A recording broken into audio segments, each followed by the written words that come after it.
ในการ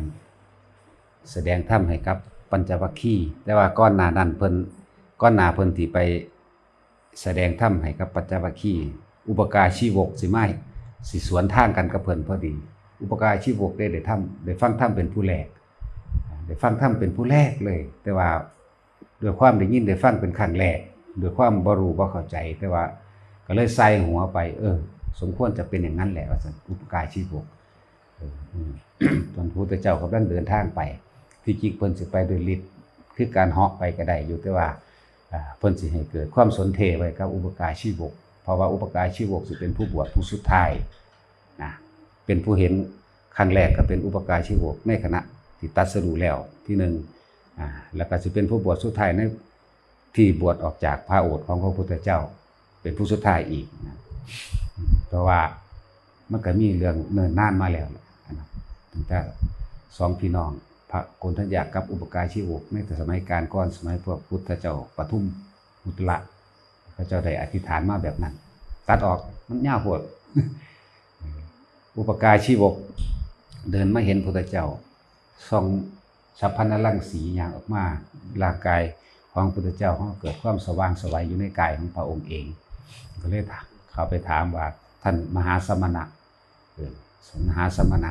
ผู้ใดเป็นครูของท่านผู้ใดเป็นอาจารย์ของท่านท่านมีสำนักอยู่ณสถานที่แห่งใดดูผิวพรรณของท่านจึงผ่องใสเหลือเกินพระพุทธเจ้าบอกว่าคนที่เป็นครูของเราในตถาคตบ่มีอาจารย์ของเราบ่มีเราตรัสรู้ชอบโดยตัวของเราเองเพิ่นก็ยืนฟังอยู่หั่นแหละยืนฟัง ขึ้นชื่อว่าความตรัสรู้ชอบเป็นแบบใดถามบุคคลผู้ใดรู้เท่าท่านอาสวะฟังดีๆเด้ออาสวะคำว่าอาสวะสิ้นอาสวะรู้เท่าท่านซึ่งอาสวะละอาสวะนั่นแล้วบุคคลผู้นั้นก็เป็นที่สุดแห่งทุกข์นั่นแหละอุปการชีวกได้ฟังแล้วบ่ได้เข้าใจดอกเบิ่งผิวพรรณของท่านผ่องใสหน้าตาของท่านก็สะอาดดีสมควรสิเป็นแบบนั้นละมั้งมันยังมีความดูถูกอยู่ในใจลึกๆจากว่ามันบ่น้อมลงข้างเบิดมันยังมีความดูถูกเพิ่นนั่นนะว่าเพิ่นนั่นน่ะตรัสรู้ชอบโดยพระองค์เองหากบ่ได้กล่าวคำว่าบ้าละบ่ได้ว่ามีแต่ความดูถูกว่าคือเอิ้นว่าฟังแต่ว่าบ่เข้าใจคำว่าอาสวะเพราะว่าเป็นคำใหม่ที่สุดในโลกใหม่ที่สุดในพุทธศาสนาใหม่ที่สุดในคนทั้งหลายสิเข้าใจได้บุคคลผู้ใดผู้ละอาสวะได้แล้วบุคคลผู้นั้นเป็นที่สุดแห่งทุกข์เป็นผู้ไม่กลับมาเกิดอีกสมควรจะเป็นเช่นนั้นเป็นบางสิล่ะเพิ่นก็ย่างหนีใส่หัวสะกอนได้จังย่างหนีนั่นแหละคือผู้ฟังธรรมผู้แรกคำว่าอาสวะเกิดขึ้น ต่อมาก็เดินทางไปหาปัญจวัคคีย์ทั้งหาเพิ่นก็แสดงธรรมจักรกับปวัตตนสูตรในทุกข์สมุทัยนิโรธมรรค แต่ว่าในเมื่อนั้นมีผู้บรรลุธรรมเป็นพระโสดาบันแต่เพียงผู้เดียวคือพระอัญญาโกณฑัญญะเท่านั้นเทพเทวดาบรรลุธรรมทั้งหมดเป็นอรหันต์เลยนั่น18โกฏจากเวลานี่แหละในตำราเพิ่นก็บันทึกไว้จังซั่นว่าหมู่เทวดาทั้งหลายคำว่าทั้งหลายนี่บ่ได้เลือกว่าสั้นใดล่ะบรรลุธรรมถึง18โกฏเป็นอรหันต์แต่ว่าบุคคลธรรมดาคือพันญาโกณฑัญญะได้แค่พระโสดาบันแต่เพียงผู้เดียวเมื่อที่2มาจังแสดงอนัตตลักขณสูตรเมื่อที่3มาแสดงอทิตตปริยายสูตรจังบรรลุเป็นพระอรหันต์ทั้งเบิดหมายถึงมนุษย์ส่วนเทวดาน่ะบรรลุธรรมได้ทั้งเบิด18โกฏบัดนี้เฮาคิดคนเขาไปหาเบื้องหลังมึงดูว่าเทวดา18โกฏมาจากไสคือจังว่ามีเทวดา18โกฏบรรลุธรรมขึ้นหลายแท้ก็เกิดจากการสั่งสมคือพวกเข้านี่แหละพวกเข้าที่มาสั่งสมการให้ทานมั่งรักษาศีลมั่งสวดมนต์มั่งภาวนามั่งหรือพิจารณาตามธรรมคำสอนของพระพุทธเจ้ามั่งเข้าใจมั่งบ่เข้าใจมั่งรู้มั่งบ่รู้มั่งจำมั่งบ่จำมั่งนี่แหละแต่ว่าล้วนแล้วแต่เป็นการสั่งสมบุญเด้นี่สั่งสมความสงบเย็นสั่งสมบุญทางวัตถุก็คือนี่แหละอาหารยารักษาโรคเครื่องนุ่งห่มที่อยู่อาศัยสั่งสมทางการรักษาศีลมีการงดเว้นมาสวดมนต์มั่งมาภาวนามั่งสั่งสมทางสติและปัญญาคือการได้ยินได้ฟังธรรมอริยสัจสี่ของพุทธเจ้านั่นแหละนี่เอิ้นว่าสั่งสม แต่ว่าบ่ท่านได้สามารถที่บรรลุธรรมได้บ่ท่านได้สามารถที่บรรลุธรรมอันใดอันหนึ่งได้ถือว่าธรรมอันสูงสุดคือการละอาสวะนั่นเองบ่ท่านได้ถึงตรงนั้นก็โดยความที่จิตใจที่มีกุศลเป็นกุศลจิตสุดท้ายก่อนจะตายก็นึกถึงพระพุทธเจ้ามั่งพระธรรมมั่งพระอริยสงฆ์มั่งนึกถึงจาคานุสติคือทานมั่งนึกถึงศีลมั่งเทวตานุสติมีความระลึกนึกถึงความเป็นหิริและโอตตัปปะเกรงกลัวบาปละอายในบาปบ้างจังซี่ก็ไปเกิดเป็นเทวดาบางคนก็นึกถึงมรณานุสติหมายถึงนึกถึงความตายและเฮ็ดบ่เฮ็ดให้เจ้าของบ่ประมาทมั่งก็ไปเกิดเป็นเทวดาขึ้นไปเป็นพรหมไปก็มี บางคนก็จับลมหายใจอานาปานสติจังซี่บ่รู้ล่ะว่ามันสิให้ผลหยังแต่ว่าตายในลมหายใจจังซี่ก็มีล้วนแล้วแต่เป็นอนุสติ10อย่างบางคนก็ระลึกถึงอุปสมานุสติที่อุบัติเกิดขึ้นและความดับไปของกิเลสและเอิ้นว่าระลึกถึงพระนิพพานเป็นอารมณ์เพราะว่าคนพอถึงพระนิพพานมันไปเอานิพพานเป็นอารมณ์ในลักษณะว่าถึงที่สุดตัวนั้นบ่ได้ดอกก็เลยว่าระลึกถึงคนเฮาเป็นทุกข์เป็นสุขทั้งหลายก็เพราะว่ามีอุปกิเลสที่เกิดขึ้นในจิตว่าท่านอาจสามารถได้บางครั้งก็สามารถระงับดับอุปกิเลสตัวนั้นที่มันเกิดขึ้นได้เป็นชั่วครั้งชั่วคราวจังซี่เอิ้นว่าอุปสมานุสติกรรมฐานแค่นี้ก็พอแห้งแล้วล่ะคำว่าอนุสติ10อย่างบ่ต้องหาตาไล่ไปในกรรมฐาน40อย่างดอก กรรมฐาน40อย่างเป็นเครื่องสงบจิตอย่างเช่นกสิณกับ10อย่างนี่ก็เป็นแค่เครื่องสงบจิตอสุภะ10ก็สงบจิตรูปฌาน4อรูปฌาน4แล้วก็เจริญพรหมวิหาร4นี่ก็นับเป็น1คือกันหาหรือปฏิกูลสัญญาอีกก็นับเป็น1คือกันนี่จังว่ากรรมฐาน40อย่างเป็นเครื่องสงบจิตทั้งนั้นเลยหลายๆคนที่บ่ทันได้เข้าใจคำว่าการที่สงบถึงที่สุดได้หมายถึงอัปปนาสมาธินะหรือฌาน4นะต้องอาศัยการหยุดคิดแต่ว่าเขาบ่เข้าใจลองเทียบกันเบิ่งเด้อคนที่เข้าใจได้หรือบ่เข้าใจได้เฮาสิคิดหาความสงบจงสงบบ่มีทางกันแล้วกันเพราะว่ามันค่าคิดที่นี่เฮาสิทำการหยุดคิดด้วยวิธีใดตะกี้มันคิดมากมายฟุ้งซ่านเนาะกิเลสตัณหากิเลสพันหาตัณหา108คิดฟุ้งออกไปเบิดในความอยากได้อยากดีอยากมีอยากเป็นนับประมาณบ่ได้ถ้าตื่นขึ้นจนเท่านอนหลับแม้ขณะหลับไปแล้วยังฝันหาอยู่ในสิ่งที่ตัวเองต้องการนั่นเองทีนี้เฮาสิใช้วิธีการหยุดคิดด้วยวิธีใดก็อาศัยการคิดเพียงอย่างเดียวยกตัวอย่างอย่างเช่นพวกเฮาที่ปฏิบัติกันอยู่เดียวนี้คิดเฉพาะคำพุทโธหมายถึงเฮานึกถึงพระพุทธเจ้าหายใจเข้าพุทหายใจออกโธนั่นแหละหยุดคิดในการปรุงแต่งแสวงหาในความอยากได้อยากดีอยากมีอยากเป็นในกิเลสพันหาตัณหา108ต่อมานี่ก็คือว่าคิดในสิ่งอันเดียวเสียก่อนความรู้สึกตัวอยู่กับลมความคิดอยู่กับพุทโธนี่แหละมันสั่นเข้ามาแล้วทีนี้คิดอันเดียวคิดพุทโธไปพุทโธไปเดี๋ยวความคิดนั่นก็ว่างพุทโธเดี๋ยวความรู้สึกตัวนั่นก็ว่างลมหายใจถ้าไม่หยุดคิดเนี่ยมันสิเข้าถึงความสงบอันสูงสุดจังไดอัปปนาสมาธิคือคนนอนหลับนั่นแหละเอาแม่มึงหลับเดี๋ยวนี้บังคับให้หลับได้อยู่บ่มีทางนี่คือเอาตามความเป็นจริงจากประสบการณ์ที่ทุกคนสามารถเอาประสบการณ์จริงของเจ้าของมาพิจารณาให้มันเห็นจริงในตนได้เฮาบังคับให้นอนหลับเดี๋ยวนี้ได้อยู่บ่เอาหลับไหมหลับเดี๋ยวนี้ไหมนั่นแหละมันสิหลับได้จังไดมันค่าคิดมีแต่นอนไปเรื่อยๆแล้วมันก็หลับเองอันนี้ก็คือการวิธีการหยุดคิดก็คือการคิดในคำเดียวคิดไปเรื่อยๆเนี่ยมันบ่มีอารมณ์เร่าร้อนถ้าเกิดว่าคิดเฉพาะคำเดียวคือพุทโธนี่พุทโธพูดหายใจเข้าโธหายใจออกคิดไปนั่นคิดไปเรื่อยจนถึงที่สุดแห่งการคิดมันจะเผลอไปเองนั่นถ้าเผลอไปสงบแล้วมันไปสงบแล้วคนสงบด้วยการคิดมันมีอยู่บ่มันบ่ทันมี มันต้องสงบด้วยการหยุดคิดจังหากจึงสงบได้บ่ซั่นสิเอิ้นว่าสงบบ่หมายเอาฮอดอัปปนาสมาธิล่ะสงบอันสูงสุดเป็นผู้มีสติรู้อยู่สุขไม่มีทุกข์ไม่มีเป็นผู้มีจิตเป็นหนึ่งเดียวคืออุเบกขาตารมณ์นั่นมันก็ยังมีอยู่ในหัน นี่แหละจังว่ามันต่างอยู่พยายามเข้าใจคิดเท่าไหร่ก็ไม่รู้ต่อให้เมื่อหยุดคิดได้นั่นแหละจึงรู้เนี่ยเข้าใจว่าระบาดพวกที่ว่าบ่เข้าใจคำว่าหยุดคิดอาศัยการคิดซะก่อนแต่ว่าคิดเท่าไหร่ก็ไม่รู้เด้เมื่อหยุดคิดได้นั่นแหละจึงรู้หยังรู้ความสงบอันเกิดจากการหยุดคิดแบบนี้สำหรับอันนี้คือเฮ้าพูดถึงเฮ้าระลึกดึก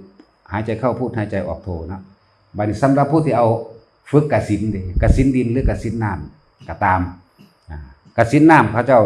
วิธีการฝึกโดยพระเจ้าให้เนื้อยะวาเอาน้ำมาใส่บาตรเต็มๆตั้งไว้พอดีนั่งในพอดีในระดับสายตาสมมุติว่าคิดให้มันสงบกสิณน้ำบ่ดูเอาคิดเฮ็ดจังไดมันจังสิสงบในเรื่องกสิณน้ำคิดจังไดจังสิได้รูปฌานอันเป็นของเต็มที่ถึงขั้นอัปปนาสมาธิของตัวนี้มันล่ะเอาเฮ็ดจังไดมันจังสิได้คิดเอามันได้อยู่บ่มีทางก็แล้วกันนั่นแหละฉะนั้นเพิ่นจึงใช้สายตาเนี่ยเพ่งลงไปในน้ำในขอบบาตรที่เอาน้ำใส่บาตรไว้นี่พูดถึงหลักการตัวนี้วิธีตัวนี้ซื่อแล้วก็หายใจเข้าอาโปหายใจออกกสิณังแน่บ่เคยถิ่มลมหายใจจากยางเลยหายใจเข้าอาโปหายใจออกกสิณังเมื่อจิตว่าความคิดทั้งหลายนี่เป็นเอกคตารมณ์มีอารมณ์เดียวมีความคิดเดียวมีความรู้สึกเดียวในลมหายใจเข้าออกอาการปิติย่อมเกิดขึ้นนั่นอุคหานิมิตหมายถึงภาพติดตาย่อมเกิดขึ้นเมื่อภาพติดตาย่อมเกิดขึ้นแล้วการส่งอารมณ์ส่งอารมณ์ไปเรื่อยหมายถึงรู้ประคองคำบริกรรมประคองลมหายใจรู้สึกตัวทั่วพร้อมอยู่เสมอทีนี้นั้นเดี๋ยวมันสิเผลอไปเองดอกคำว่าเผลอนี่อุกหานิมิตเกิดขึ้นเมื่ออุกหานิมิตเกิดขึ้นแล้วปฏิภาคนิมิตย่อมเกิดขึ้นปฏิภาคนิมิตคือภาพน้ำจะกลายเป็นแว่นแก้วดุจดังประกายพุทธทรงกลมบ่แม่นกลมคำว่าทรงกลมถ้าเป็นกลมมันสิมีขอบคือเหรียญบาทเป็นทรงกลมนั่นน่ะขณะนั้นหยุดคิดได้แล้วหยุดคิดแล้วได้ยังเป็นนั่นแหละคิดเท่าไหร่ก็ไม่รู้ต่อให้เมื่อหยุดคิดนั่นแหละจึงรู้นี่คือรู้ถึงความสงบต่างหากล่ะนี่เป็นวิธีการกระทำให้มันถึงความสงบคนเท่าคิดเอาหาความสงบมันจะคิดได้บ่แต่ว่าหยุดคิดเนี่ยหมายเอาอัปปนาสมาธิเป็นสมาธิสูงสุดแล้วเป็นผู้มีสติรู้อยู่ในอุเบกขาตาลมนั่นเองเดี๋ยวจังหวะนี้คือความหมายหนึ่งที่อยากให้ทุกคนเข้าใจคิดหาความสงบมันคิดว่าได้นอกจากว่าหยุดคิดมันจึงถึงได้ บุคคลที่ปฏิบัติบุคคลที่เสียเวลาหรือสละเวลาละกิเลสมาเฮ็ดเบิ่งจังสีสกรจังสีรู้ดอกสิไปคิดเอาให้มันเป็นถึงความสงบบ่มีทางคือนอนหลับนั่นแหละนอนปั๊บลงหลับปั๊บมีอยู่วะบ่มีแต่นอนไปเรื่อยๆเดี๋ยวมันก็คอยเวลาหลับนะคนที่บ่มีสติบ่รู้ดอกว่าเจ้าของหลับแต่ว่าคนที่มีสติหมายถึงผู้เพิ่นฝึกกรรมฐานนี่รู้เวลาหลับหายใจเข้าพุทหรือหลับหายใจออกโทรู้แต่ว่าหายใจเข้ารับพุทนี่เขาเจ้าก็รู้ตื่นขึ้นปั๊บหายใจออกโทต่อเลยขนาดนั้นแหละนี่คือผู้เขาเจ้าฝึกควรผู้บ่ฝึกสิมาคิดเอาโดยว่าหยุดคิดเอาซื่อๆนี่มันหยุดบ่ได้มันมีทางมันมีแต่คิดหาทางนั่นเองจังว่าให้ทุกคนนำไปพิจารณาเบิ่งเด้อตามประสบการณ์ของเจ้าของเองนอนลงหลับปั๊บโลดมันมีอยู่บ่มีทางกันแล้วกันนะการภาวนาก็คือกันคิดเท่าไหร่มันก็ไม่รู้ดอกแต่ว่าก็ต้องอาศัยการคิดนั่นแหละคือคิดคำเดียวซะก่อนรวมความคิดมากเป็นแค่คำคิดเดียวคือพุทโธนั่นเองคิดไปเดี๋ยวมันก็เผลอไปเองดอกสงบไปเองการฝึกขั้นต้นมันก็เป็นดังสั้นเบิดนั่นแหละสิตั้งใจมันสงบเลยคือผู้คนมีวสีในความชำนาญนั่นหายากบ่เป็นธรรมดาฝึกเป็นเท่าไรปีเด้ผู้ที่เขาจะมีวสีเรียกว่าความชำนาญในการเข้าฌานออกฌานสิเข้า3เข้า4ได้ทั้งนั้นสิเข้าอรูปฌานในเนวสัญญานาสัญญาจังซี่เขาเจ้าก็เข้าได้พวกเฮาบ่ทันได้รู้ดอกถึงขั้นนั้นเดี๋ยวนี้บัดทุกคนอยู่นี่ล่ะเนาะแม่นบ่รู้แต่พวกที่ไปพวกความรู้จำมันสิคิดเอามันสิคิดหาเหตุหาผลลงมาบ่มีทางกันแล้วกัน เพราะธรรมะสูงสุดนี่เพราะว่าอาจสามารถสิไปรู้ได้ด้วยเหตุผลด้วยตัณกะที่พิจารณาลงได้ถ้าจะรู้จริงนี่คำว่ารู้จริงนะไม่ใช่รู้จำรู้จริงต้องอาศัยการปฏิบัติจากประสบการณ์จริงรู้ความรู้สึกนึกคิดของเจ้าของดับไปแบบใดหยุดไปแบบใดขาดไปแบบใดมันต้องรู้โดยวิธีนี้ว่าแม่นรู้โดยว่าการไปคิดเอาเป็นไปบ่ได้ดอกมันก็ว่าเป็นไปแล้วนั่งลงบ่ทันได้พอชั่วโมงอยู่ปวดแข้งปวดขาแล้วก็คิดฟุ้งซ่านเพ้อเจ้อไปทั่วที่ทั่วแดนก็จังว่าเตือนสิ่งใดที่บ่ทันเข้าถึงนะแค่เข้าใจนี่มันยังบ่ทันได้ใส่ได้เด้ส่วนมากเข้าใจเอาไว้เถียงกันนะผู้ที่เข้าถึงแล้วอารมณ์ตัวนั้นถึงแล้วหูจักวิธีนั่นนี่แล้วผู้นั้นสิอธิบายยากคือว่านั่นแหละแต่ก็นี่แหละจังว่าคือเฮาอธิบายลำดับไปเรื่อยๆนี่แหละ ในขณะที่เฮานั่งภาวนาจับลมหายใจเข้าออกนั้นอานาปานสติเฮาบ่ได้เคยขาดแต่ว่าเฮาเอาความคิดหนึ่งมาควบคุมความคิดเพื่อบ่ให้มันคิดไปอย่างอื่นจึงเอาคำว่าพุทโธเข้ามาแทนหรือเป็นตีคู่กันกับอานาปานสตินะกายบ่ซั่นเวทนาเกิดแบบใดเอานอกๆซะก่อนเวทนาปวดขาเด้ปวดข้อเด้นั่นซ้ำนี่มันก็คิดบ่ออกดิว่ามันกายแล้วก็เวทนาจิตเป็นผู้เว้าเป็นผู้ปากว่าแม่นบ่ปวดขาเด้จิตน่ะผู้แปลว่าผู้สังสมมั่งผู้จดจำมั่งผู้รู้กับจิตก็ผู้เดียวกันนั่นแหละเพียงแต่ว่ามันสิปล่อยหรือบ่ปล่อยสิทันหรือบ่ทันรู้ในจริงอันนี้จังทุกขังอนัตตากะจิตนั่นแหละที่แม่นหยังก็แม่นจิตเบิดว่ากายก็รู้แล้วอยู่ในนี่เวลาหายใจเข้าหายใจออกมันก็เป็นกายอันนึงแล้วเวลามันเจ็บมันปวดนั่นได้เวทนาก็เลยถ้าอยากให้ปัญญาเกิดพร้อมกันก็นั่นแหละความรู้สึกต่างๆอันนั้นนี่เที่ยงหรือไม่เที่ยงล่ะตะกี้มันคือบ่เก็บบัดนี้มันคือเก็บแน่ถ้าสิใช้ปัญญาควบคู่ก็ควบคู่ไปแต่แม่กายเวทนาจิตเนี่ยเป็นผู้รู้อยู่แล้วเป็นผู้แยกแยะเป็นผู้มีสัญญาอันนี้เก็บขาอันนี้เก็บแข้งแน่อันนี้ปวดข้อปวดไหล่ปวดหลังนั่น และจังสิเข้าถึงธรรมอันเป็นความเป็นจริงกายเวทนาจิตธรรมพวกเฮาบ่ถิ่มหลักนี้อยู่แล้วหลักใหญ่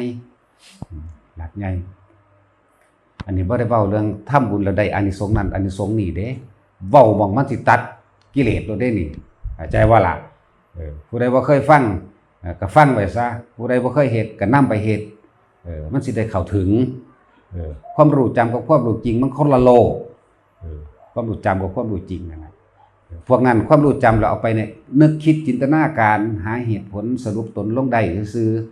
แต่ว่าความรู้สึกจริงๆมันได้บ่ล่ะอันนี้แหละว่าฝากไว้ทุกคน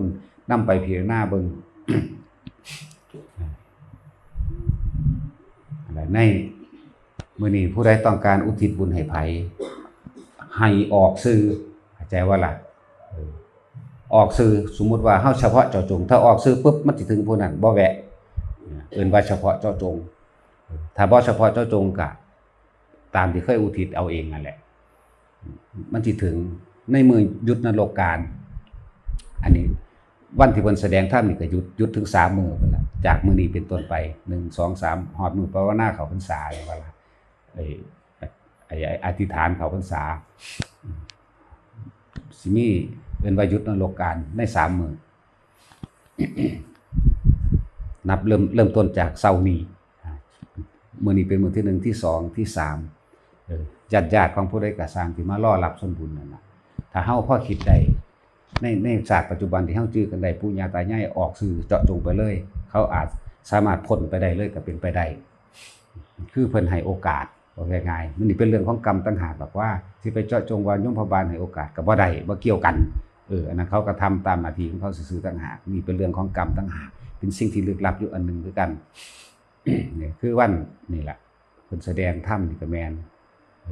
มันสิมีวันสำคัญอยู่3มื้อนั่นแหละแต่ว่าเฮาให้ความสำคัญในมื้อนี้ซะก่อน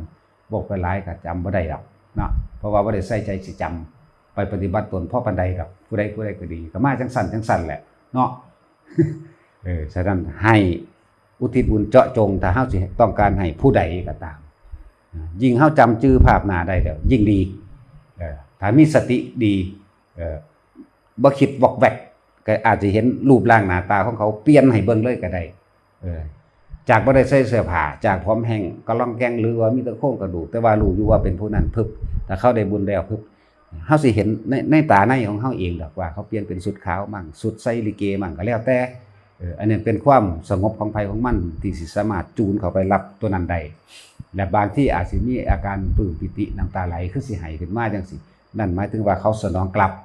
ว่าได้รับบุญเด้อลูกเอ้ยจังซี่คือคนรู้หัวนึงอยู่แล้วคนหัวลูกวืออยากให้ก็มีเด้นั่นแหละขึ้นอยู่กับการจอเขามาหาเจ้าของได้พวกนี้บ่ได้ขึ้นอยู่กับการเพิ่นสิพาว่าเด้บุญเกิดจากผู้ให้ไม่ใช่ผู้รับเด้บ่แม่นผู้รับสิเอาบุญให้พวกเจ้าได้เด้ความสงบเด้อบุญแปลว่าความสงบเย็นถ้าจะให้เป็นประโยชน์คือการอุทิศถึงไผญาติของเฮาเองนั่นแหละญาติบ่แม่นมีแค่แต่ว่าศาสตร์นี่เท่าใดก็บ่รู้ล่ะเยอะแยะมันหลายศาสตร์จังว่าเฮาบ่ได้กล่าวถึงอานิสงส์อย่างอื่นเฮากล่าวถึงว่าความสิดับทุกข์อย่างเดียวนี่อยู่สถานที่นี้มีแต่แบบนี้อานิสงส์จังซั่นจังซี่เธอหน้าถ้ามันบ่ถึงพระนิพพานมันก็ตกข้างเป็นของเจ้าของคือเก่านั่นแหละบ่หาแต่ไปปรารถนาให้ร่ำให้รวยให้ดีให้เป็นนั่นเป็นนี่ดอก